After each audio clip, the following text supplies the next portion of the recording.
அனைத்துலக உயிரோடை தமிழ் ILC தமிழ் உயிரோடை தமிழில் அன்பர்களே, இலக்கின் சிந்தனை வாராந்த இலக்கு இணைய இதழில் பிரசுரிக்கப்படும் ஆசிரியர் தலையங்கம் அதனுடைய விளக்கத்தை உயிரோடை தமிழ் உறவுகளுக்கு எடுத்து வரும் நிகழ்ச்சியாக இலக்கின் சிந்தனை இடம்பெறுகிறது. இந்த நிகழ்ச்சி இலங்கையோட தமிழ் அறிஞர் மூத்த ஆய்வாளர் ஃபட்டிமார் மாஸ்டர் அவர்களும் பொறியியல் ஆய்வாளர் அரசவர்களும் இணைந்து விளக்கத்தை தரும் நிகழ்ச்சியாக இந்த நிகழ்ச்சி ஒவ்வொரு சனி பிரித்தானிய நேரம் 7 மணிக்கு இடம்பெறுகின்றது. இங்கே கலையத்தில் எங்களோடு தமிழ் அறிஞர் மூத்த ஆய்வாளர் ஃபட்டிமார் மாஸ்டர் அவர்கள் இணைந்திருக்கின்றார். வணக்கம் மாஸ்டர்களே. வணக்கம் தராஞானி. வணக்கம் அருஸ். வணக்கம் அரசவர்களே. வணக்கம் தராஞானி. வணக்கம் மாஸ்டர். இருவருக்கும் வணக்கத்தை தெரிவித்துக் கொண்டு இன்றைய இலக்கின் சிந்தனையின் ஆசிரியர் தலையங்கம் ஈழத்தமிழரின் இறமையை ஒடுக்க கடந்த ஆட்சியை விட 3 மடங்கு அதிகமாக 432 பில்லியன் ரூபாய் ஒதுக்கியது ஏன்? இன்றைய ஆசிரியர் தலையங்கம் உலகிலே கடந்த வாரத்தில் ஏற்பட்டிருக்கின்ற மாற்றத்தை மையமாக கொண்டுதான் எழுதப்பட்டது. உக்ரைன் அரசு தலைவர் செலன்ஸ்கி அவர்கள் அமெரிக்காவினுடைய அரசு தலைவர் டொனால்ட் ட்ரம்ப் அவர்களுடைய சர்வாதிகார ரீதியான அணுகுமுறையை நேரடியாக ஓவல் மண்டபத்தில்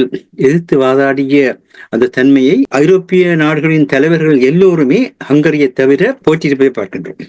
அதாவது உண்மையை எடுத்து சொல்கின்ற பொழுது மக்களுடைய வாழ்வை உள்ளதை உள்ளபடி சொல்கின்ற யதார்த்த நிலையில் பேசுகின்ற பொழுது அது மக்களுடைய குரலாக மாறுகின்ற பொழுது எந்த பெரிய அழுத்தமாக இருந்தாலும் அதை எதிர்த்து நிற்க வேண்டும் என்கின்ற அந்த உறுதியை உக்ரைன் அரசு தலைவர் செலன்ஸ்கி அவருடைய அமெரிக்க அரசு தலைவர் ட்ரம்புக்கும் அவருக்கும் இடையிலான இந்த ஓவல் மண்டப உரையாடல் உலகுக்கு தெளிவுபடுத்தி இருக்கின்றது.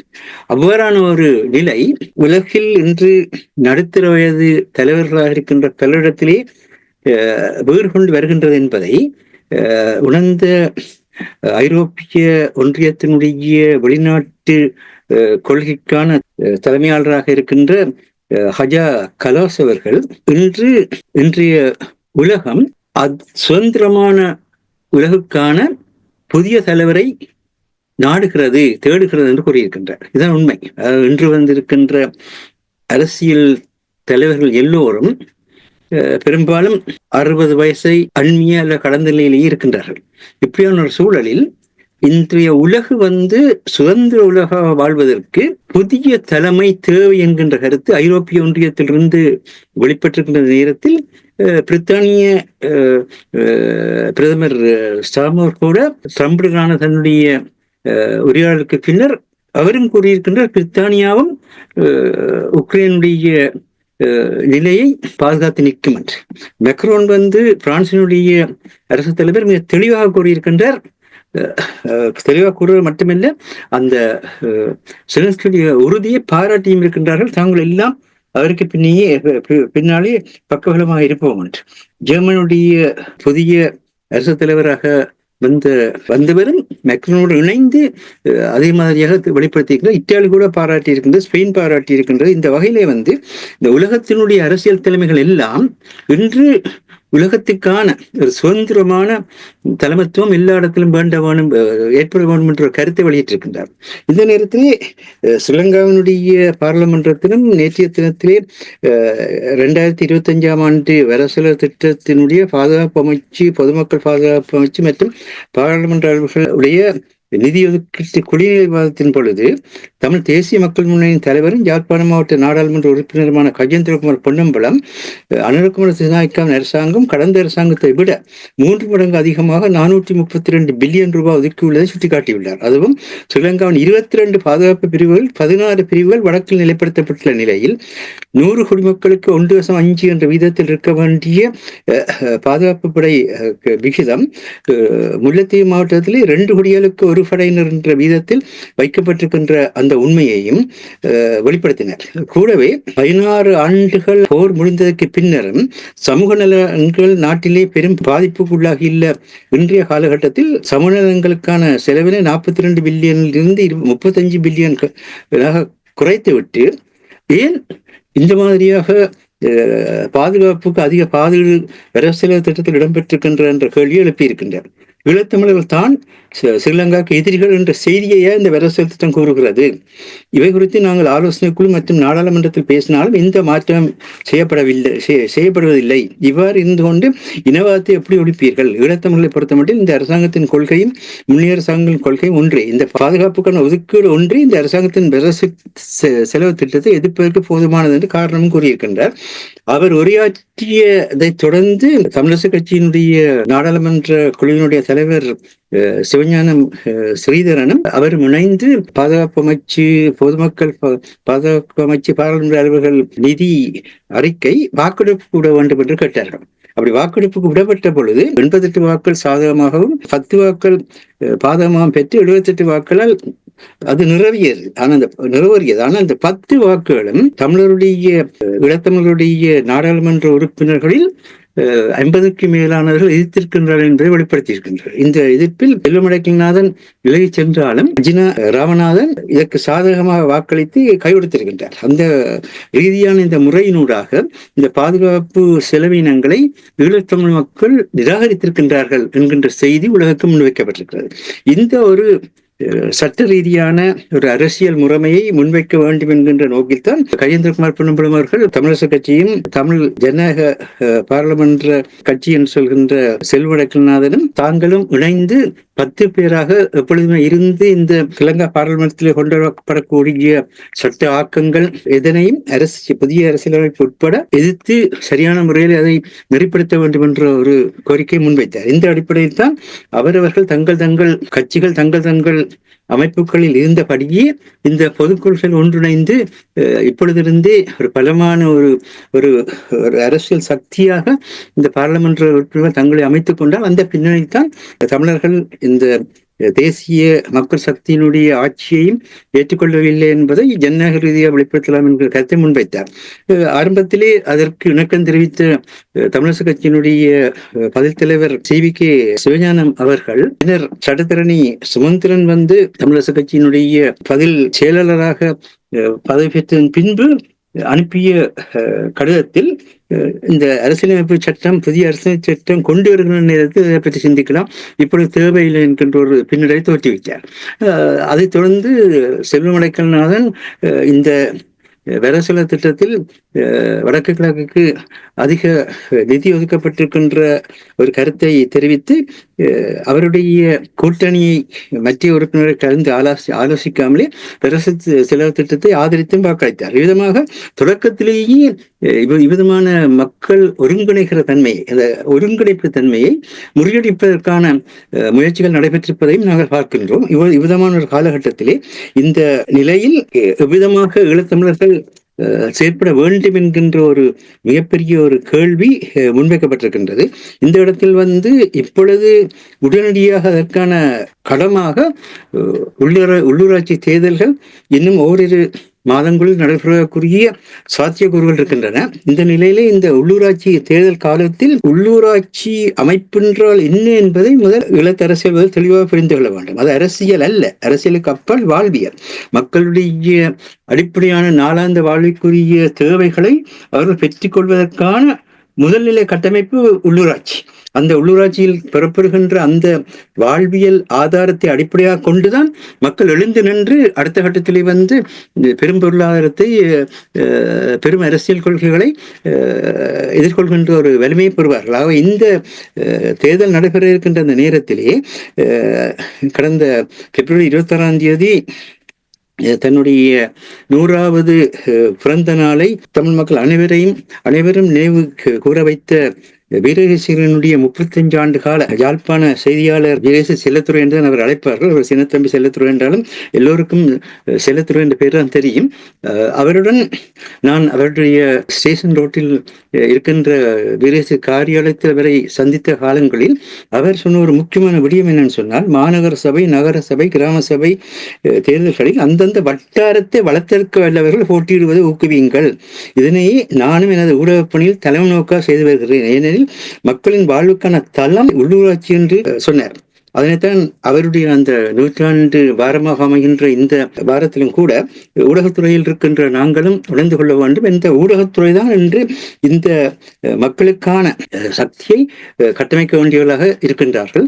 அதே நேரத்திலே இன்னொரு முக்கியமான விடயமாக இப்பொழுது நடைபெறுகின்ற இந்த ஐக்கிய நாடு சபையினுடைய மனித உரிமைகள் பேரவையினுடைய தொடக்க நிலை அமர்வில் இப்பொழுது ஆரம்பமாகிவிட்டது.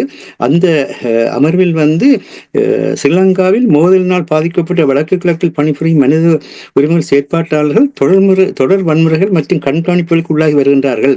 தீவிரவாதிகளிடம் உத்தரவுத்தப்படுகின்றார்கள். அதிலும் பெண் மனித உரிமை செயற்பாட்டாளர்கள் அமைதியான முறையில் போராட்டங்களை முன்னெடுக்க தாக்கப்பட்டும் சமூக விலக்குக்கு உள்ளாக்கப்பட்டும் வருகின்றனர் என்று சொல்லி ஐக்கிய நாடு சபையினுடைய ஊடக மனித உரிமைகள் பாதுகாவலர்களுக்கு எதிராக செய்யப்பட்ட ஒடுக்குமுறைகள் மற்றும் மீறுகள் தொடர்பான ஐக்கிய நாடு விசேட அறிக்கையாளர் மேரி லோலரின் அவர்கள் ஒரு கருத்தை வெளியிட்டிருக்கின்றனர். அந்த அறிக்கை மார்ச் மாதம் 6ஆம் நாள் சமர்ப்பிக்கப்பட இருக்கின்றது. அதை தொடர்ந்து இலங்கை குறித்த மனித உரிமைகளுடைய நிலை வாய்மொழி அறிக்கையாகவும் அங்கு சமர்ப்பிக்கப்பட இருக்கின்றது. இவ்விதமான ஒரு சூழலில் இந்த கருத்துக்களை, அதாவது ஐக்கிய நாடு சபைக்கு இப்படி ஒரு கருத்து இருக்கின்ற அந்த கருத்தை மக்கள் முன் கொண்டு செல்வதன் மூலமாக தான் மக்களுடைய ஆதரவை, அனைத்து மக்களுடைய உலக மக்களுடைய ஆதரவையும் பெற முடியும்.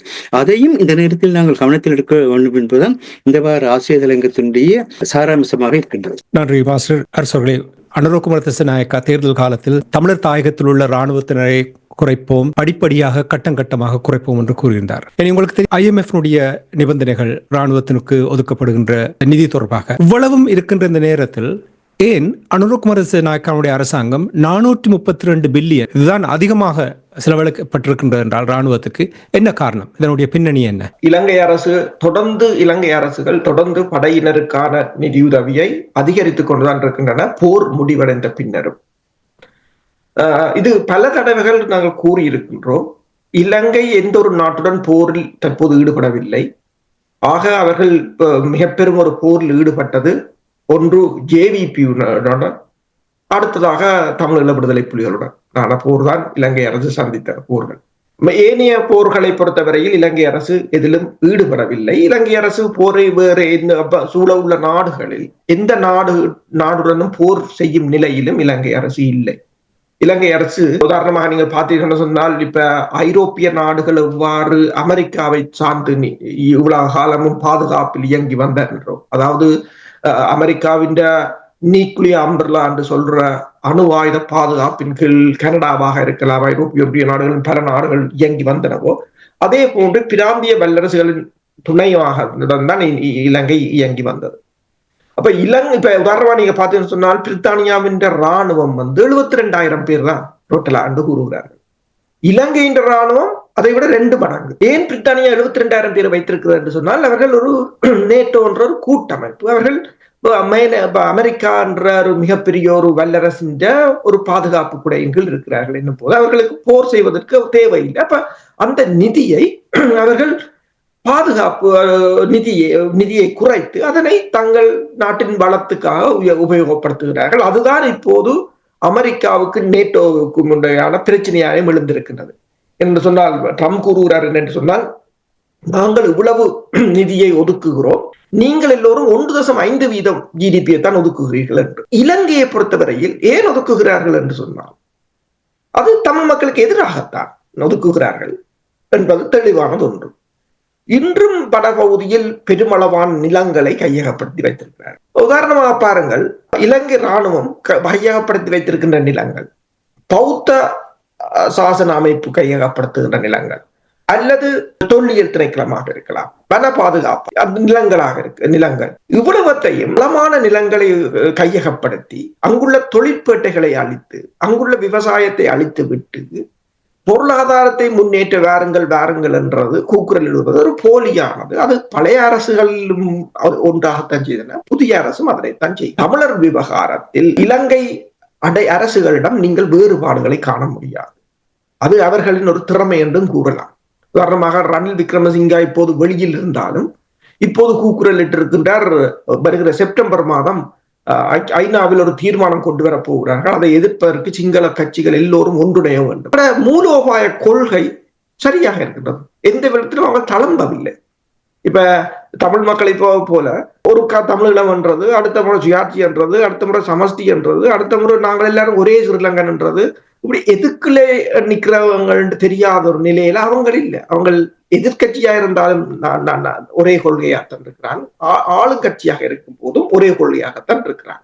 அப்படின்னா நீங்கள் கூறுவதை பார்த்தால் அனுரகுமார திசாநாயக்கனுடைய நடவடிக்கைகள் ஒரு போலியானது, தங்களுடைய பதவியை தக்க வைப்பதற்காகவும் அமைந்திருக்கின்ற என்று நீங்கள் நம்புகிறீர்கள். ஏனென்றால் அவர் கூறினார், ஒரு நாடு ஒரு மக்கள் இவ்வாறு செயல்படுத்தும் பொழுது, இவ்வாறு செயல்பாடுகளை வெளிப்படுத்தும் பொழுது எவ்வாறு நல்லிணக்கத்தை ஏற்படுத்த முடியும்? உண்மைதான். ஒரு நாடு ஒரு மக்கள் என்றால் அப்ப இவ்வளவு காலமும் இடம்பெற்ற அந்த போராட்டம், ஒரு 33 வருட ஆயுத போராட்டம், அதன் மூலம் இழக்கப்பட்ட உயிர்கள், 2 நாடுகள் என்ற ரீதியில் வெளிநாடுகளில் சென்று பேசியவற்றை எல்லாம் என்ன செய்யலாம், அழித்து விடுவதா? வரலாற்றில் இருந்து கொப்பியில் எழுதுவது போல ரேசரை கொண்டு அழித்து விடுவதா அந்த வரலாறுகளில் இருந்து? அது அதாவது அவர் திட்ட தெளிவாக பொய்யை சொல்கிறார் என்றது தெரிகிறது. அந்த பொய்யை நாங்கள் ஏற்றுக்கொள்றதும் ஏற்றுக்கொள்ளாதும் அது எங்கிட சாணக்கியத்தில் தான் இருக்கின்றது. அப்ப சில தமிழர்கள் தங்கள் வரலாற்றை தாங்களே மறந்துவிட்டு அதனை ஏற்றுக்கொள்கிறார். ஆனால் உண்மையில் தமிழ் சிங்கள பகுதிகளுக்கு, சிங்கள பிரதேசங்களை விடுங்கள், சிங்கள அரசுகள் எப்போதும் சிங்கள மக்களின் நலனைத்தான் பாதுகாக்கும். இப்ப மாசகுடி அமெரிக்காவை பொறுத்தவரை அமெரிக்கா தனது நலனைத்தான் பாதுகாக்கும். இப்போது அமெரிக்காவுக்கு பிரச்சனை என்று வரும்போது ஐரோப்பாவை கூட அவர்கள் தூக்கி எறிய தயாராகிவிட்டார்கள். அமெரிக்காவின் நலனைத்தான் பாதுகாக்க போகிறார்கள். அதை ஐரோப்பா உணர்ந்திருக்க வேண்டும் முதலே. அதற்காக அதை அவர்கள் தங்களை தயார்படுத்தி இருக்க வேண்டும். செலன்ஸ்கி உணர்ந்திருக்க வேண்டும் முதலே. அதாவது நடுத்தருவில் கையை விடுவார்கள் என்று. உண்மையில் பாருங்கள், செலன்ஸ்கி பரவாயில்லை, அமெரிக்காவை நம்பி பக்கத்தில் இருக்கிற மிகப்பெரிய ரஷ்யாவுக்கு எதிராக குரல் கொடுத்து அந்த குரல் கொடுத்த பல்டிக் நாடுகளை யோசிப்பார்கள். அந்த நாடுகளில் சின்ன சின்ன நாடுகள், அந்த நாடுகளில் பல ரஷ்ய மொழி இனத்தவர்கள் வாழ்கிறார்கள். ரஷ்ய மொழியை தடை செய்திருக்கிறார்கள், ரஷ்யாவின் கலாச்சாரத்தை தடை செய்திருக்கிறார்கள். இன்று நடுத்தருவில் நிற்கிறார்கள். அப்ப பக்கத்தில் ஒரு மிகப்பெரிய ஒரு அயல் நாடு இருக்கின்றதை எங்கேயோ தூரத்தில் இருக்கிற அமெரிக்காவின் நம்பிக்கையில நம்பின தான் வந்ததில்லை. இப்ப தமிழ் மக்களுக்கு மிக ஒரு நல்ல பாடம் என்னென்று சொன்னால், நாங்கள் எந்த ஒரு நாட்டை நம்பி இன்னொரு நாட்டை பகைப்பது என்பது மிகப்பெரிய ஆபத்தில் கொண்டு சென்று முடியும் என்பது இப்போது இந்த வெள்ளை மாளிகையின் ஓவல் அலுவலகத்தில் நடந்ததை பார்த்தீர்கள் என்று சொன்னால், பார்க்காதவர்கள் யூடியூப் வழியை எடுத்து பார்த்தால் இந்த உலக அரசியலை அது வடிவாக தெளிவாக காட்டும். தனது நலன் பேணப்படும் வரை உங்களை யூஸ் பண்ணிவிட்டு தூக்கி எறிந்து விடுவார்கள் என்பது தெளிவானது ஒன்று. இப்போது இந்தியா தமிழ் மக்களுக்காக இலங்கையில் இவ்வளவு ஒட்டுறவுமாக இருப்பது அந்த தமிழ் மக்களின் ஒரு வருடத்துக்கு தேவையான 4.5 பில்லியன் டாலர்கள் பெறுமதியான கடல் வளம். அதான் நேற்று ஒருவர் கதைக்கும் போது கூறினார், அந்த ஒரு வருடத்துக்கு 4.5 பில்லியன் டாலர்களை அள்ளிக்கொண்டு செல்கிறார்கள் என்றால் 2 வருஷம் அதை நாங்கள் எடுத்தாலே யாழ்ப்பாணத்தை எந்த தூரத்துக்கு நாங்கள் இவ்வளவு அபிவிருத்தியை செய்து கொள்ளலாம். அந்த கிட்டத்தட்ட 9 பில்லியன் டாலர்கள் 2 வருடத்துக்கு. அதை தமிழர்கள் கையகப்படுத்தினார், ஏன் இலங்கை அரசு கையகப்படுத்தினாலே. ஆனால் இலங்கை அரசு விட்டுவிட்டது. ஏனென்றால் அதை கொடுத்து இந்தியாவை சமாளித்து தங்கள் நலன்களை காப்பாற்றுவது.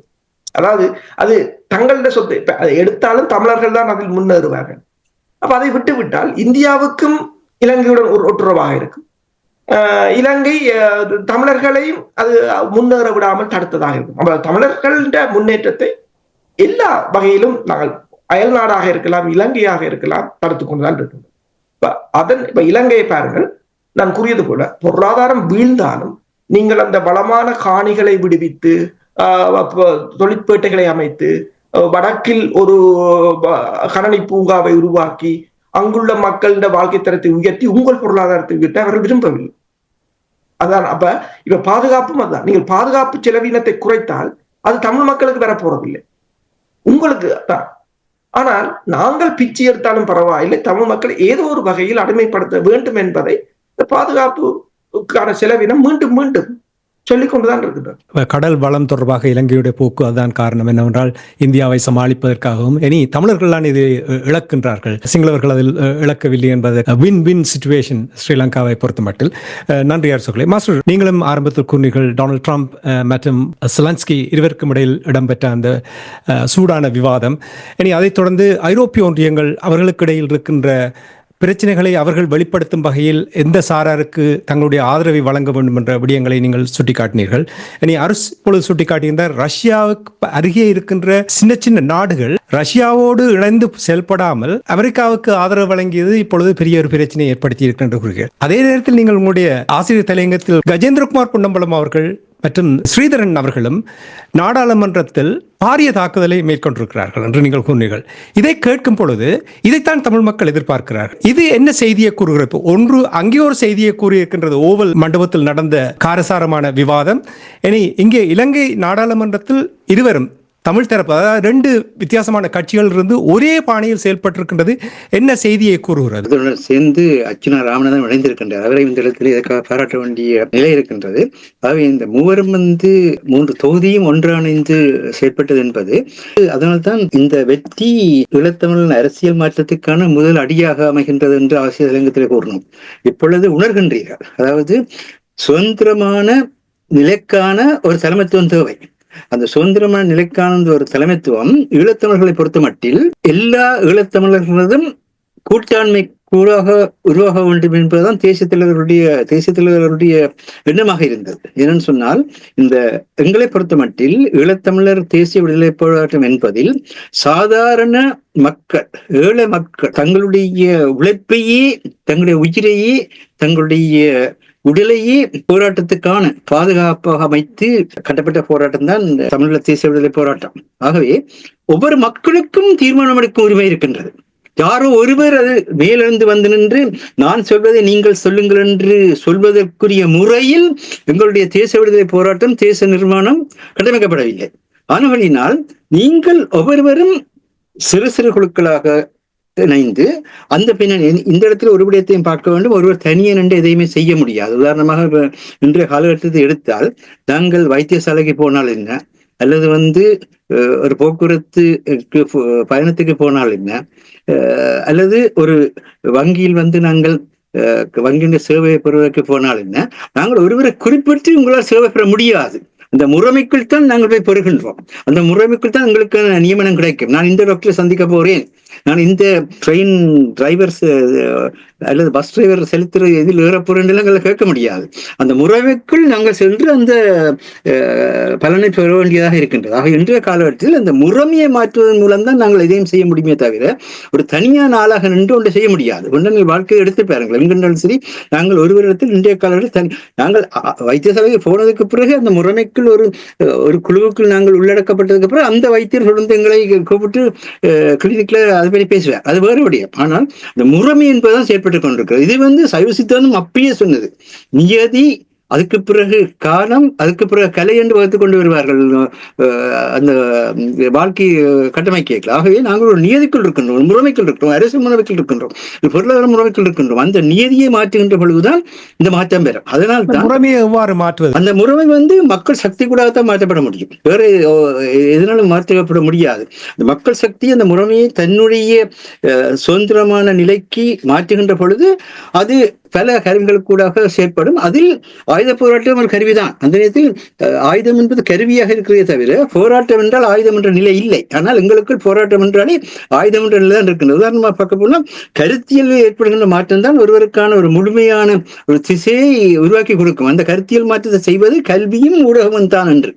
கல்வியும் ஊடகமும் அந்த ஊடகத்தோடு சேர்கின்ற பொழுது, கல்வியோடு சேர்கின்ற பொழுது கலையும், கல்வி, கலை, ஊடகம், விளையாட்டும் கூட அதுக்கெல்லாம் தான் அடங்கும். அப்ப இந்த கல்வி, கலை, ஊடகம் என்பதற்குள்ளாதான் இன்றைக்கு மாற்றம் செய்யப்பட வேண்டியிருக்கிற பொழுது அந்த முறைமை கட்டமைக்கப்பட வேண்டும், அந்த முறைமை உறுதிப்படுத்தப்பட வேண்டும். முறைமையில் இருக்கின்ற இப்பொழுது ஸ்ரீலங்காவினுடைய இன்றைய அரசாங்கம் துப்புரவான இலங்கை என்ற ஒரு செயற்திட்டத்தை நடைமுறைப்படுத்துகிறது. துப்புரவான இலங்கை என்பது சரியான முறையில் அமைய வேண்டும் என்று சொன்னால், இலங்கை தீவின் தொன்மையும் தொடர்ச்சியுமாக வாழ்ந்து கொண்டிருக்கிற தமிழர்கள், சிங்களவர்கள் பின்னர் அந்த நாட்டையே தங்களுடைய வர்த்தகத்தினால் தாய்நாடாக ஆக்கி இன்று அதே இறமையுடன் வாழ்ந்து கொண்டிருக்கின்ற முஸ்லிம்கள், அதே மாதிரி தொழில் ரீதியாக அங்கு வந்து அந்த நாட்டை வளப்படுத்தி அங்கு வாழ்ந்து கொண்டிருக்கின்ற அதே மலைய மக்கள் எல்லோருக்கும் உரிமை உண்டு. எல்லோருக்கும் அந்த நாடு தங்களின் சொந்தம் என்றக்கான உரிமை உண்டு. ஆனால் இந்த பெரிய நீண்ட வரலாற்றை கொண்ட எங்களுக்கு ஒரே ஒரு வித்தியாசம் இருக்கின்றது என்னென்றால், வடக்கு கிழக்கில் நாங்கள் அரசுரிமையை கொண்டிருந்தோம், மீதி பகுதியில் நீங்கள் அரசுரிமையை கொண்டிருந்தீர்கள். ஆகவே இந்த அரசுரிமையை நிலத்தின் மேல் ஆன அந்த அரசுரிமையை கொண்டிருந்த இந்த இரு தொகுதியும் தங்கள் பகுதியை வளப்படுத்தட்டும்.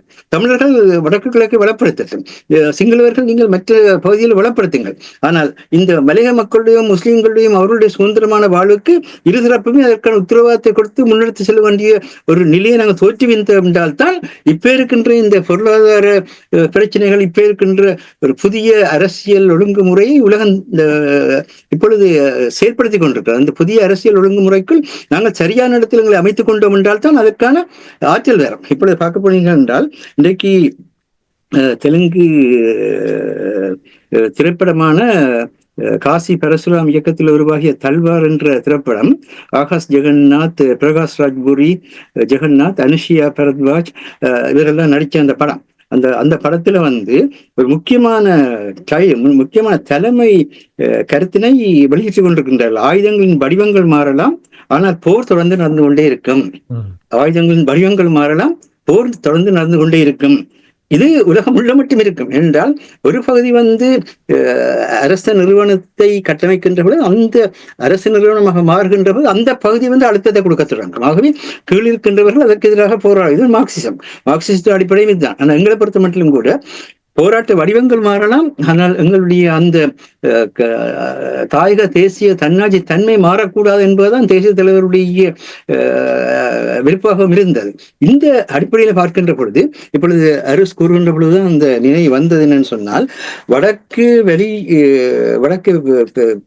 வலிவடக்கு பிரதேச செயலாளர் பகுதியில் 13 கிராம அலுவலர் பகுதியில் 2700 ஏக்கர் காணி படையினர் வசம் உள்ளது என்றும், கிளிநொச்சியில் 39% நிலம் படையினரிடம் இருக்கிறது என்றும், அத்துடன் கிளிநொச்சி மாவட்ட செயலகத்தில் 2 ஏக்கர் காணி இராணுவம் கையகப்படுத்தி வைத்திருக்கிறது என்றும் புள்ளி விவரங்களை கூறிய சிவஞானம் ஸ்ரீதரன் அவர்கள், எல்லங்குளம் மாவீர துயிலகத்தில் முகாமிட்டுள்ள இராணுவத்தின் அங்கு ஒரு உணவகத்தை நடாத்தி அங்கு இளைஞர்களுக்கு போதைப் பொருட்களை வழங்குகின்றார்கள் என்றும், அந்த உணவகத்தை தான் பார்வையிட்ட பொழுது எளிய தமிழ் இளைஞர்கள் வந்து உள்ளாடையோடு மட்டும்தான் அங்கே காணக்கூடியதாக இருந்த வேண்டும்.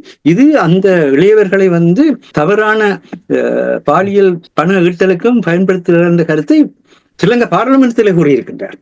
இதே கருத்தை இப்பொழுது ஒரு 4-5 ஆண்டுகளுக்கு முன்பு ஐக்கிய நாடு சபையினுடைய வானொலி நேரடியாகவே கூறியது. வடக்கில் குறிப்பாக குடாநாட்டுக்குள் பாலியல் இன்பத்தை மையமாக கொண்டு செல்கின்ற உல்லாச பயணிகளுக்கு அங்கிருக்கின்ற 10 வயசுக்குட்பட்ட ஆண் சிறுவர்கள் அவருடைய வறுமையை மையமாக வைத்து வழங்கப்பட்டு வருகின்றார்கள். அது குறித்து நடவடிக்கை எடுக்க வேண்டும் என்று ஐக்கிய நாடு சபை கூறியது.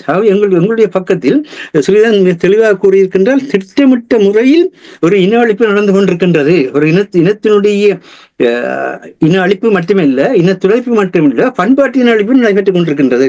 இவ்விதமான ஒரு சூழல் வெளிப்படையாக இருக்கின்ற பொழுது இதை பற்றி எந்தவித அக்கறையும் இல்லாமல், எங்களுடைய மக்களுடைய எதிர்காலத்தை நாங்கள் எப்படி கட்டமைக்க வேண்டும் என்ற எந்தவித அக்கறையும் இல்லாமல் நாங்கள் வந்து வெறுமனையை வந்து அரசியல் தலைவர்களுடைய பேச்சுக்களையும் அவர்கள் பாராளுமன்றத்தில் என்ன செய்கின்றார்கள் என்பதையும் ஊடகங்கள் வெளிப்படுத்தாமல், இந்த மக்களுடைய தேவைகளை அறிவதற்கான அந்த தன்மையை ஊடகங்கள் பெறுவதற்கு நீங்கள் இந்த கருத்துக்களத்தை ஊடகங்கள் உருவாக்குவதற்கு நீங்கள் தான் அதற்கான ஆற்றலை வழங்க வேண்டும், நீங்கள் தான் அதற்கான வளத்தை வழங்க வேண்டும், நீங்கள் தான் அதை பங்கு பெற்றி அதனை செய்ய வேண்டும் என்று.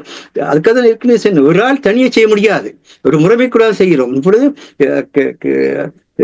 உயிரோட தமிழ் இலக்கென்று 2 மக்களுக்கான ஒரு ஊடகம் செயற்படுகிறது என்றால், அந்த ஊடகம் அந்த திசையில செயற்படுவதற்கு நீங்கள் தான் இல்லாம இருக்க வேண்டும்.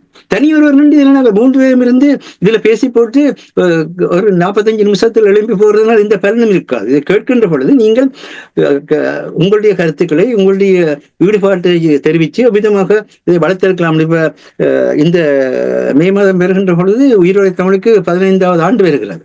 15 ஆண்டுகளாக எவ்வளவோ சிரமங்களுக்கு மத்தியிலே பணி செய்து கொண்டிருக்கிறார். இதுதான் வீரேச செல்வத்தில் அவர்களுடைய அந்த நூற்றாண்டு விழா நினைவை உங்களுக்கு கோரினேன் என்றால், வீரேசரிக்கு செலுத்தியவர்கள் அவர் சிலாபத்திலே ஆசிரியராக இருந்தவர், அங்கேயும் செய்தியாளராக இருந்தவர். ஆசிரியர் தொழிலை விட்டு போட்டு ஊடகத்துறைக்கு வருகின்ற பொழுது யாழ்ப்பாணத்திலே இருந்து அவர் பணியாற்றுவதற்கு இடமே கொடுக்க மாட்டேன்றார்கள். அந்த நேரத்திலே மதிப்புக்குரிய மல்லிகை ஆசிரியர் டொமினிக் ஜீவா அவர்களுடைய ஸ்ரீஅலங்கார தொழிலகத்தில் தான் அதன் பின்னறையில் இருந்து வீரேசரி வெளிவந்தது என்ற உண்மை எங்களுடைய மக்களுக்கு தெரியாது. அதாவது அடிமட்டத்தில் இருக்கின்ற மக்கள் தான் ஒருவருக்கொருவர் தோள் கொடுத்து இந்த தளங்களை கட்டியமைக்க வேண்டும். நாங்கள் பெரிய பணக்காரத்திலும் எதையுமே கேட்கவில்லை, யாரிடத்திலும் நாங்கள் வரம் கேட்கவில்லை. உங்களை பலமாக்குகின்ற ஆற்றலை நாங்கள் முன்னெடுப்பதற்கு நீங்கள் உங்களுடைய பலத்தை வழங்குகின்ற கேட்கிறோம். அதை செய்வதன் மூலமாகத்தான் கல்வியிலும் அதே மாதிரித்தான். அதை செய்வதன் எங்களுடைய கலாச்சார வரலாறு அல்லது பண்பாட்டு வரலாறு என்பது எழுதப்படாத ஒன்றாகவே இருக்கின்றது. எங்களுடைய அரசியல் சிந்தனை வரலாறு என்பது எழுதப்படாத ஒன்றாக இருக்கின்றது. எங்களுடைய பொருளாதார வரலாறு என்பது எழுதப்படாத ஒன்றாக இருக்கின்றது. அதாவது 3 முக்கிய விஷயங்கள், அதாவது இந்த கல்வி மாற்றம், பொருளாதார மாற்றம், அரசியல் மாற்றம், இது வருவதற்கான ஒன்றுமில்லை. ஏன் ஆன்மீக வளர்ச்சி கூட சரியான வரலாறாக இன்னும் எழுதப்படவில்லை. அப்ப இவற்றை சிந்தித்து செயற்படுத்துவதற்கான ஒரு எதிர்காலமாக இந்த இப்பொழுது உலகம் இந்த மாற்றத்தில் வருகின்றது. இப்பொழுது ஐரோப்பா தன்னைத்தானே பாதுகாப்பதற்கு ஐரோப்பாவிலிருந்து தலைமை தோன்றுவோம்னு சொல்லியிருக்கிறார். இன்றைக்கு ஆக்ஸ்போர்டினுடைய பார்லிமெண்ட் உறுப்பினர், பிரித்தானியாவுடைய அபிவிருத்தி துறை அமைச்சராக இருந்தவர் சான்மோர் அனைத்துலக நாடுகளுக்கான உதவிகளை மிக மிக குறைவாக மட்டுப்படுத்தியதை வன்மையாக கண்டித்து நேற்று அவருடைய அமைச்சர் பதவியை தொடர்ந்திருக்கின்றார். எங்களுடைய ஆக்ஸ்போர்ட் பாராளுமன்ற உறுப்பினர். அவர் ஏற்கனவே அவருடைய இளமை காலத்தில் ஆக்ஸ்ஃபாமில் தான் வேலை செய்தார். அவருக்கு தெரியும் உலகத்தில் என்ன மாதிரியாக இந்த உலக அந்த அனுபவம் உடனடியாக தெரிகின்றது. இந்த வீழ்ச்சியானது ஒரு மிகப்பெரிய சர்வாதிகார தன்மையை உலகத்தில் ஏற்படுத்தும் என்று. ஆகவே ஒவ்வொருவருக்கும் ஒரு அனுபவம் இருக்கின்றது. ஒவ்வொருவருக்கும் இருக்கிற அந்த அனுபவம். உங்களுக்கு அறிவு இருக்கின்றது, உங்களுக்கு ஆற்றல் இருக்கின்றது. அதை ஊடகப்படுத்துவதால் உங்களுக்கான மக்கள் மயப்படுத்தலுக்கான வழியாக வரும், நீங்கள் உயர்வதற்கான வழியாக வரும். இப்பொழுது நான் பேர் சொல்ல விரும்பவில்லை, ஆனால் இன்றைக்கு அங்கு ஒரு மிகப்பெரிய தொழிலதிபராக வளர்ந்து கொண்டிருக்கின்ற யாழ்ப்பாண பல்கலைக்கழகத்தை சேர்ந்தவர்கள் கிட்டத்தட்ட ஒரு 10 ஆண்டுகளுக்கு முன் என்னிடத்தில் தொடர்பு கொண்டு தான் இந்த மைக்ரோபயாலஜியில் சில புதிய பாவனை பொருட்களை கண்டுபிடித்து வச்சிருக்கிறேன், ஆனால் அதை சந்தைப்படுத்த முடியாமல் இருக்கின்ற கூறினார். அப்பொழுது இங்கு இருக்கின்ற பலருடன் அவரை இணைத்து விட்ட பொழுது இன்றைக்கு அவர் மிகப்பெரிய ஒரு வர்த்தக பிரமுகராக திருக்கோவிலிருந்து கிளிநொச்சி மட்டும் செயற்பட்டுக் கொண்டிருக்கின்றார். இது எதனை காட்டுகின்றது? உரிய நேரத்தில் உரியவர்களுக்கு உரியதை செய்தீங்கள் என்றால் அதுதான் அந்த வினைத்திறன். அந்த வினைத்திறன் நீங்கள் செய்வீர்கள் என்றால் சரியான முறையில் சரியானதை செய்கின்ற அந்த நெறிப்படுத்தலை செய்தீர்கள் என்றால் அதுதான் விளைத்திறன். ஆகவே இந்த வினைத்திறனும் விளைத்திறனும் இல்லாமல் அரசியலும் உருவாகாது, பொருளாதாரமும் உருவாகாது, சமூகமும் உருவாகாது, ஆன்மீகம் கூட உருவாகாது. ஆன்மீகம் தனிப்பட்ட மக்களுடைய சுதந்திரம், அது கூட உருவாகாது. ஆகவேதான் நாங்கள் தெளிவாக சொல்கின்றோம். இப்பொழுது எங்களுடைய குரலாக செலன்ஸ்கி ஒழித்திருக்கின்றார். அதாவது ஒரு மிகப்பெரிய ஒரு மிகப்பெரிய பலசாலி என்று சொல்லி ஹெர்குலிஸ் மாதிரி, அந்த காலத்து கதையில வர்ற ஹெர்குலிஸ் மாதிரி தன்னை மாற்றுவதற்கு முயன்ற ட்ரம்பை அந்த பைபிள்ல ஒரு கதை வரும், டேவிட் கோலியத்னு சொல்லி, கோலியத் மிகப்பெரிய ஒரு பலம் பொருந்திய ஒரு தலைவன். கோலியத் ஒரு சாதாரண சின்ன பையன். இவன் என்ன செய்வான் என்றால், டேவிட் ஒரு சின்ன பையன், கோலியத் அவ்வளவு ஒரு பெரிய தலைவன். இவரை எல்லாரும் விழுத்தியெல்லாம் இருக்கின்ற ஒரு கெட்ட பொருள் எடுத்து அதோட கல்லை வச்சு அவனை நெத்தி போட்டு அடிப்பான். நெத்தி போட்டு அடிச்சதோடு அப்படியே அவன் கீழே செத்துருவான். அப்புறம் மிகப்பெரிய ஆற்றலை ஒரு சின்ன சக்தி சரியானதை சரியான முறையில் செய்வதன் மூலம் மாற்றலாம் என்ற கருத்தை கூறினார்கள். அதுதான் எங்களுடைய தேச தலைவர்களுடைய எழுச்சியும் கூட.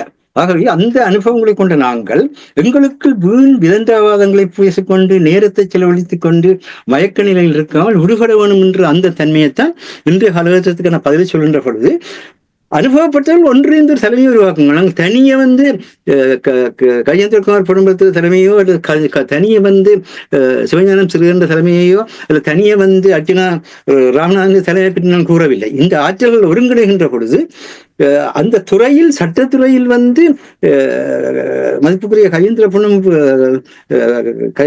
பொன்னம்பலம் அவர்கள் அதற்கான தகுதி நிலை அறிவையும் அனுபவத்தையும் கொண்டிருக்கின்ற காரணத்தால் அவர் அதனை முன்னெடுக்கட்டும்.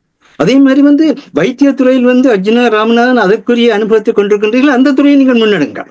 அதே மாதிரி ஸ்ரீதரன் நீங்கள் கிளிநொச்சியில் விவசாயம் சம்பந்தமான எல்லாவற்றையும் கண்ணால கண்டு அனுபவித்து கொண்டிருக்கிற நிலையிலுக்கு நீங்கள் விவசாயத்துறை சம்பந்தமான விஷயத்தை முன்னெடுங்கள். அதே மாதிரி ஒவ்வொருவரும் அந்தந்த துறையை முன்னெடுக்கின்ற பொழுதுதான் அந்த கூட்டான பலம் பெறும் என்பதைத்தான் இந்த ஆசிரியர் குறிப்பிட்டிருக்கின்றோம். அதன் மூலமாக தான் இந்த 432 பில்லியன் ரூபாயை கொண்டு எங்களுடைய இறமையை ஒடுக்குகின்ற அந்த தன்மையை மாற்றலாம் என்பதையும் எடுத்துக்கூற விரும்புகின்றோம். அடிக்கடி கூறுகின்ற விடயம்தான், துறைசார் நிபுணர்களூடாகத்தான் தமிழ் மக்களுடைய நிலைமைகளை நாங்கள் கடத்தி செல்லலாம், ஒன்றிணைந்து செயல்படுவதுதான் ஒரே ஒரு வழி என்பதை கூட்டு முயற்சியினூடாக எத்தனையோ விடயங்கள் சாதிக்கப்பட்டிருக்கின்றது. அதை அந்த அனுபவத்தை பயன்படுத்த வேண்டும் என்று கூறிக்கொண்டு, இனி அதே நேரத்தில் நீங்கள் மாஸ்டர் கூறினீர்கள் ஆயுதங்களுடைய வடிவங்கள் மாறலாம் என்று கூறும் பொழுதே தான் அடிக்கடி நாங்கள் இங்கே கூறிக்கொண்டு வருகின்றோம். ஊடகமும் ஒரு விதமான ஆயுதம் தான். அந்த ஊடகத்தினூடாக எவ்வளவோ விடயங்களை பாருங்கள். இதுவரை காலமும் இந்த உலக பரப்பில் மேற்கத்திய நாடுகளை எடுத்து பார்த்தீர்கள் என்றால் அவர்கள் தங்களுடைய நிகழ்ச்சிகளை இந்த மெயின் ஸ்ட்ரீம் மீடியாக்களூடாக வெளிப்படுத்துவார்கள். இப்பொழுது இந்த சமூக வலைத்தளங்கள் வந்தபடியால் உண்மைகள் எல்லாத்தையும் பொட்டு வெளியில் கொண்டு வருகின்றார்கள். இதுதான் இந்த உண்மையான நிலைமைகளை நாங்கள் பிரிந்து செயல்படுவதற்கு ஒரு பொறுப்போடு ஊடகங்கள் இருந்தால்தான் அதை நகர்த்தி செல்லலாம் என்று கூறிக்கொண்டு, நன்றி மாஸ்டர். அரசர்கள் உங்களிடம் வருகின்றேன். நீங்கள் சற்று முன்னதாக பேசும்பொழுது கூறினீர்கள், ரணில் விக்ரமசிங்கா அவர்கள் சிங்களவர் மக்கள் மத்தியில் எவ்வளவு பிரச்சனை, கட்சிகளுக்கு இடையில் எவ்வளவு பிரச்சனை இருந்தாலும் சிங்களவர்கள் என்று வந்தால் அவர்கள் எல்லோரும் ஒன்று சேர வேண்டும் என்பதில் உறுதியாக இருக்கிறார்கள். இதே நேரத்தில் சமீபத்தில் கூட ஐநாவினுடைய வதிவிட பிரதிநிதி, இலங்கைக்கான வதிவிட பிரதிநிதி அவர்கள் வடக்கு கிழக்கு சென்றிருந்தார். அங்கே சென்று நிறைய இடங்களை பார்த்து நிறைய கருத்துக்களை கூறியிருக்கின்றார். ஐநா இவ்வளவு விடயங்களை கூறுகின்றது, அதாவது தமிழ் மக்கள் எதிர்நோக்குகின்ற பிரச்சனைகள் கூறுகின்றது, பொருளாதார வளர்ச்சி இல்லை என்பதை கூறுகின்றது, அவர்கள் எதிர்நோக்குகின்ற கல்வி பிரச்சனை, வேலை பிரச்சனை தொடர்பாக எல்லாம் சுட்டிக்காட்டுகின்ற ஐநாவா ஏன் ஒரு உண்மைத்தன்மையோடு செயல்பட முடியாமல் இருக்கிறது? உண்மைதான். என்னென்று சொன்னால் ஐநாவை பொறுத்தவரையில் அவர்கள் எங்கள் தமிழ் மக்கள் தொடர்பாக கூறியதை நாங்கள் பாசிட்டிவாக பார்த்திருந்தோம். ஆனால் இதில் ஒரு நெகட்டிவ் சைட் ஒன்று இருக்கின்றது. போர் ஆரம்பித்த காலத்தில் இலங்கை அரசு வெளியேறுமாறு கூறிய போது எந்தவித மறுப்பும் இல்லாமல் வெளியேறியது மிகப்பெரிய தவறு. அதன் பிற்பாடு தர்மரின் அறிக்கை, அதாவது ஐக்கிய நாடுகள் சபையின் சிறப்பு குழு நியமிக்கப்பட்டு அவர்கள் அறிக்கை ஒன்று தயாரித்தார்கள். அதில் அவர்களே ஒப்புக்கொண்டார்கள் 40,000 பேர் கொல்லப்பட்டார்கள் என்றும், ஐக்கிய நாடுகள் சபை விட்ட தவறு என்றும். ஆனால் அந்த தவறுக்கு யாரும் பொறுப்பு கூறவில்லை.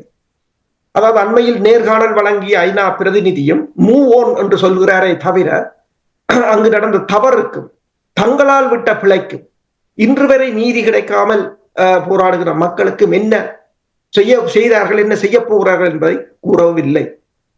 அதாவது இந்த கான்ஸ்டிடியூஷனை பற்றி கதைக்கிறார்கள். இலங்கையின் யாப்புக்கு எல்லோரும் செயற்பட வேண்டும் என்றது, அதாவது இலங்கை அரசின் பேச்சாளர் போல ஒரு பக்கம் தமிழ் மக்களிட நிலைமைகளை நன்கு அறிந்தவராக கதைத்தாலும், மறுபலமாக பார்த்தால் இலங்கை அரசின் ஒரு பேச்சாளர் போல, அது இலங்கை என்ற நாட்டுக்கு ஒரு ஜாப் இருக்கின்றது, அந்த ஜாப்பின் அடிப்படையில் தான் எல்லோரும் செயற்பட வேண்டும் என்ற துணியில் தான் கதைக்கிறார். ஆனால் அப்பார் என்று சொன்னால் பாலஸ்தீனத்துக்கு ஒரு ஜாப் இருக்கிறது, இஸ்ரேலுக்கு ஒரு ஜாப் இருக்கின்றது, ரஷ்யாவுக்கு ஒரு ஜாப் இருக்கின்றது, உக்ரைனுக்கு ஒரு ஜாப் இருக்கின்றது என்று எல்லா நாடுகளுக்கும் தான் இருக்கின்றது. நீங்கள் எல்லா நாடுகளும் என்ன செய்திருக்கிறீர்கள் என்பது எல்லோருக்கும் தெரிந்தபடியே. அப்ப ஐக்கிய நாடுகள் சபையை பொறுத்தவரையில் இந்த தமிழ் மக்களின் பிரச்சனையை ஒரு நீட்டு போக செய்வதற்கான கருவியாக இப்போது பயன்படுத்தப்பட்டுக் கொண்டு வருகிறது. அதில் இலங்கை அரசின் லொபி என்றதும் மிக மிக அதிகம். அவர்கள் அதனை காத்திரமாக செய்கிறார்கள். அடுத்ததாக தமிழர் தரப்புக்காக நாங்கள் முன்னரும் கூறியிருந்தோம், தமிழர் தரப்புக்காக குரல் கொடுப்பதற்கு இந்த உலகில் ஒரு நாடும் இல்லை என்பது தெளிவான. இந்த 15 வருடத்தில் நாங்கள் பெற்ற சாதனை அது.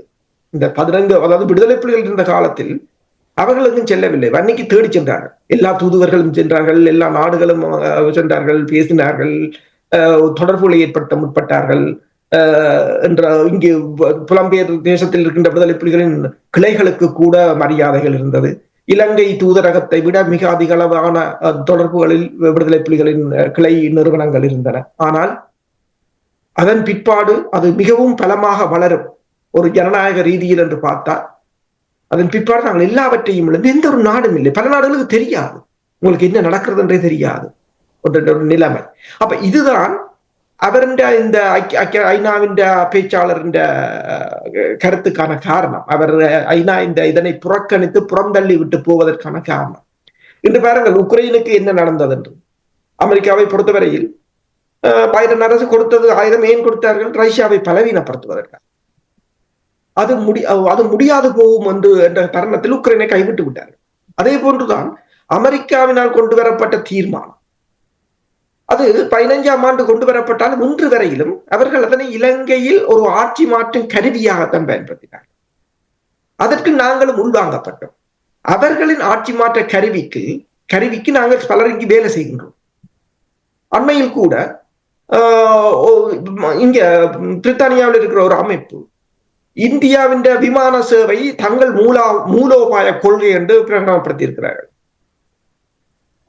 இந்தியாவின் விமான சேவை, கப்பல் சேவை எல்லாம் மூலோபாய கொள்கை தமிழர்களின் அபிவிருத்தி. என்ன அபிவிருத்தி என்றதை யாரும் ஒருத்தர் திருப்பி கேட்கறதுக்கு ஒருத்தர் இல்லை.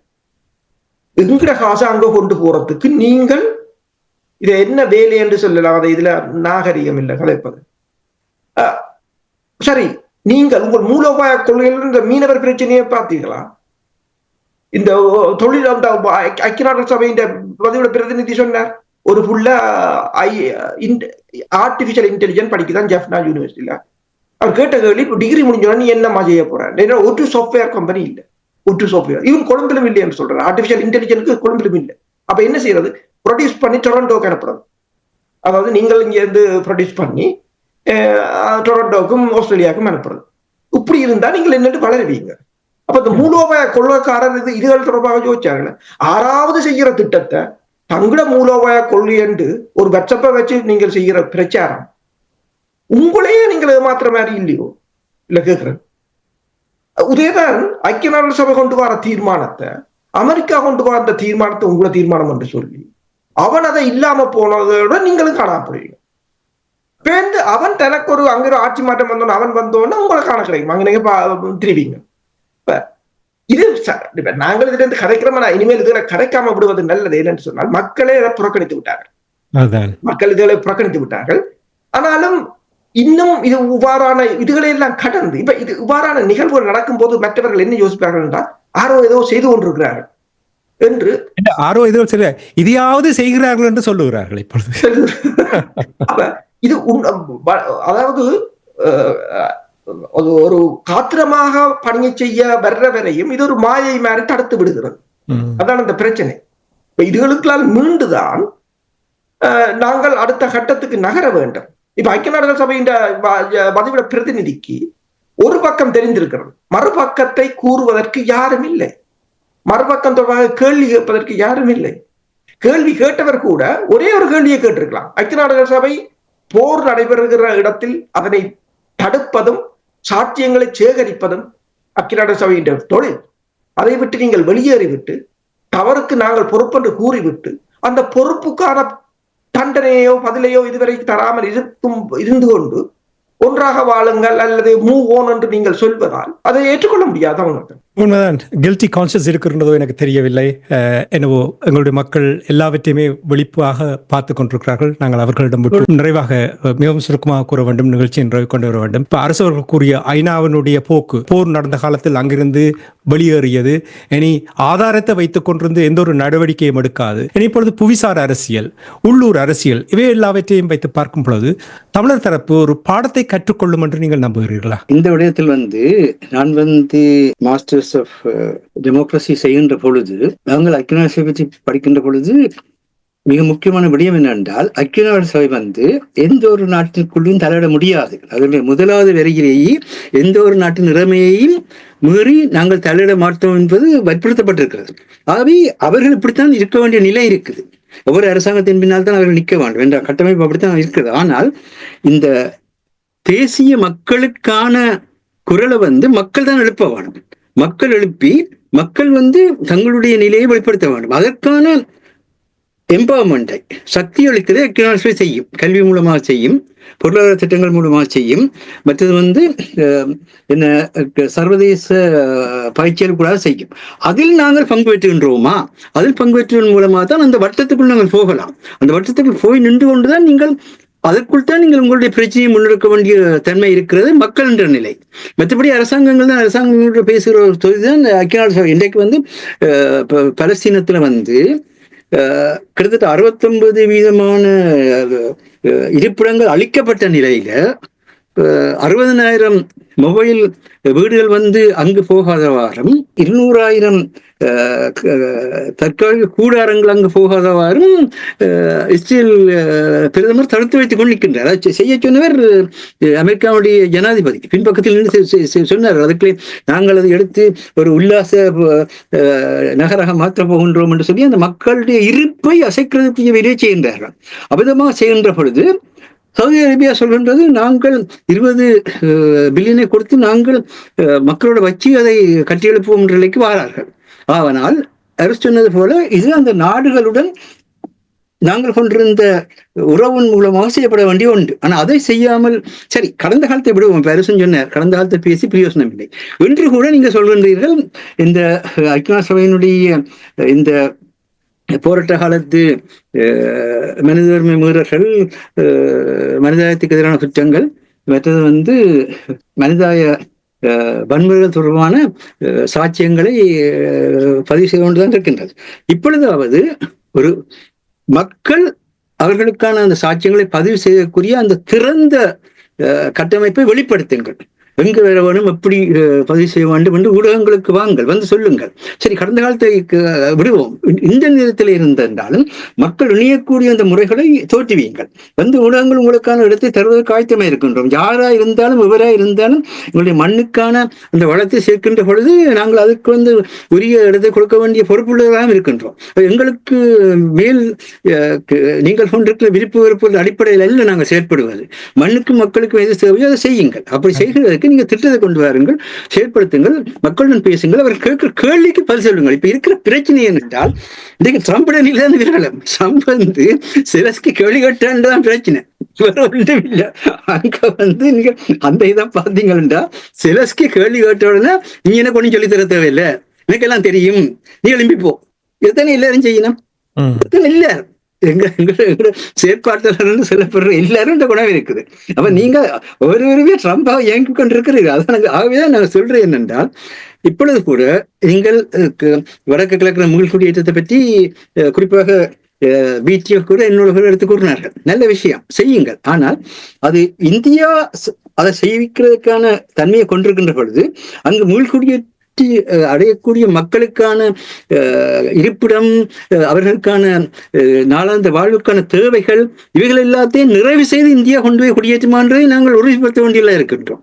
அந்த வகையில நீங்கள் இன்னொரு நாட்டில் சேர்த்துறதுக்கு நாங்கள் இணைந்து வேலை செய்யத்தான் வேணும். எந்த நாடுகள் நாங்கள் ஒன்றும் செய்ய முடியாது. அதாவது பிராந்திய வேளாண்மை, அமெரிக்கா, பிரித்தானியா எல்லாமே வேளாண்மைகள் தான். சீனா இன்றைக்கு அங்கு ஏன் இந்த நேரத்தில் கூப்பிட்டிருக்கின்றார்கள், சீனாவினுடைய தலைமையில பிராந்திய சிறுபான்மைக்கான பாதுகாப்புன்றதை கொண்டு வருகிறார்கள். இந்தியாவினுடைய பிராந்திய இனத்துவ நிர்வாக உறுதிப்படுத்தல் என்றதை மாற்றி 13 வருஷத்தை கைவிட்டு அதற்கு பதிலாக பிராந்திய சிறுபான்மை பாதுகாப்பை உறுதிப்படுத்துதல். இன்னைக்கெல்லாம் அந்த பிராந்தியத்துக்கான பொருளாதார வளத்தை ஏற்படுத்துவதன் மூலமாக அவர்கள் அதில் பங்கு பெற்றி அதன் மூலமாக தங்களை பாதுகாப்பை பெறலாம் என்கின்ற சீனாவினுடைய கொள்கையை கொண்டு வார்கள். ஆனால் சீனா சீன மத்திய குழுவும் சரி, சீன கட்சியும் சரி, எவ்வளவு பெரிய விளக்கமான விரிவான கட்டமைப்புகள் வெளிப்படுத்தி அந்த நிலையில் இருக்கின்றார்கள். நீங்கள் அதனை செய்கின்றீர்கள். அந்த விரிவு என்ன மாதிரியாக மக்களுடைய சுதந்திரம் பேணப்படும், என்ன மாதிரி மக்களுடைய எதிர்காலம் என்றது இல்லை. ஆனபடினால்தான் இப்பொழுதும் சொல்கின்றோம், யாராக இருந்தாலும் பிடிஎஃப் இருந்தாலும் கூட பிடிஎஃப்ல சிலர் மிக கடுமையான முறையில் எங்களுடைய தன்மானத்துக்கு பிரச்சனை தரக்கூடிய முறையில் எல்லாம் செயல்பட்டீர்கள். அதுகளை கூட நாங்கள் எங்களுடைய நாட்டினுடைய தன்மானத்தையும் இனமானத்தையும் முன்னெடுக்கிற பணியில் நாங்கள் மறந்து போக தயாராக இருக்கின்றோம். ஆனால் என்ன கேள்வி என்று சொன்னால், எல்லாருக்கும் சொல்கின்றது என்னென்றால், இப்பொழுதும் தெளிவான ஒரு திட்டத்தை கொண்டு வந்து நீங்கள் பேசுங்கள், நீங்கள் பேசுகின்ற பொழுது மக்களை கேள்வி கேட்க அனுமதியுங்கள். இதைத்தான் தமிழர் ஒருங்கிணைப்பு குழுவுக்கும் கூறுகின்றோம். இதுதான் கூறுகின்றோம். ஒருங்கிணைப்பாக ஒரு குழுவில் நிற்க வேண்டும் என்பது எல்லோருக்கும் தெரியும், அது கட்டாயமானதும் கூட. ஆனால் நீங்கள் ஒவ்வொன்றையும் வந்து வெளிப்படுத்துகின்ற பொழுது நீங்கள் வந்து பேசினீர்கள் என்றால் அதுக்கு ஏற்ற முறையில் மக்கள் உங்களிடத்திலிருந்து தெளிவை பெறுவார்கள். உங்களுடைய வேலை தெளிவளிப்பதுதான் உலகத்தினுடைய வேலை. அதான் பொலிட்டிக்கல் விஸ்டம், அறிவியல் ஞானத்தை கொடுப்பது, எக்கனாமிக்கல் விஸ்டம், அறிவியல் பொருளாதார ஞானத்தை கொடுப்பது. அதைத்தான் நாங்கள் செய்ய முடியும். நாங்கள் உங்களை வேலையை செய்வதற்கு ஏற்ற முறையில் நாங்கள் உடற்பயிற்சியும் பெறவில்லை, உடற்பயிற்சியும் பெறவில்லை. நாங்கள் பெற்றிருக்கிற வளர்ச்சி இந்த ஊடகத்துறையில், கல்வித்துறையில். இதனால் நாங்கள் செய்கின்ற பொழுது அரசு வந்து மிகப்பெரிய, அதை அவரை புகழ்வதற்காக நான் சொல்லவில்லை, ஒரு மிகப்பெரிய யாழ்ப்பாண பல்கலைக்கழகத்துடைய விரிவுரையாளராக இருந்தார் என்பதை மறந்து விடாதீர்கள். இளைஞர்களோடு பழகியவர். திரிவந்த காலத்தில் இருந்தே இளைய சக்தியோடு அந்த இளைய சக்திய தன்மை என்னென்றதை தெரிந்து பழகியவர்கள். ஏதோ நாங்கள் எல்லாம் வந்து எந்த வித அனுபவம் இல்லாமல் முக்காடு போட்டுக்கொண்டு வந்து புந்தவில்லை. ஒரு கட்டத்திலே வந்து வீட்டியை வச்சிருந்த ஒருவர் எனக்கு சொல்லி இருந்தார், நான் வந்து 2 வருஷம் ஐக்கிய நாடு நிறுவனங்கள், ஐரோப்பிய ஒன்றிய நிறுவனங்களை பற்றி ஆய்வு செய்தவர்கள். எங்களுக்கே சொல்லியிருந்தார்கள், நாங்கள் தங்களுடைய அந்த அறிவியலை ஏற்றுக்கொள்ளாமல் தடுமாறுகிறோம்.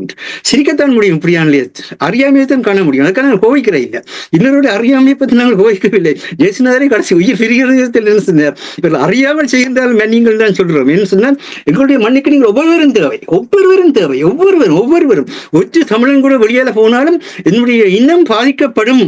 ஆனபடியினால வந்து அவ்வளவு பேரையும் உள்ளெடுக்கிறதுக்கு நாங்கள் எதையும் மன்னிக்க தயாராக இருக்கிறோம். நீங்களும் இந்த பழக்கத்தை எடுங்கள் என்று எங்களுக்கு தேவை. மண்ணும் மக்களும் பாதுகாக்கப்பட வேண்டும்.